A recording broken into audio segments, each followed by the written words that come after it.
జన్మజన్మాంతర పుణ్య విశేషం ఉంటేనే ఈ జన్మలో శివారాధన యందు భస్మధారణ యందు ఆసక్తి కలుగుతుంది. దీనినే పరాశర ఉపపురాణంలో ఈ విధంగా చెప్పబడింది. అనేక జన్మ సిద్ధానాం శ్రౌత స్మార్తానువర్తినాం వేదోక్తేనైవ మార్గేణ త్రిపుండ్రోద్ధూలనే రతి. అంతేకాకుండా భస్మద్వేషం అనేది పూర్వజన్మార్జిత పాపం ఉంటేనే కలుగుతుంది. దీనినే సూత సంహితలో మహాపాతకయుక్తానాం జంతూనాం పూర్వజన్మసు త్రిపుండ్రోద్ధూలనే ద్వేషో జాయతే సదృఢం బూధా.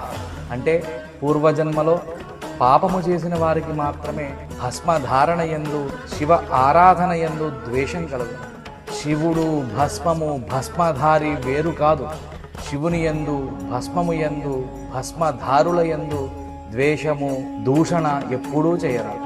ఇవి మహాపాతకములుగా చెప్పబడి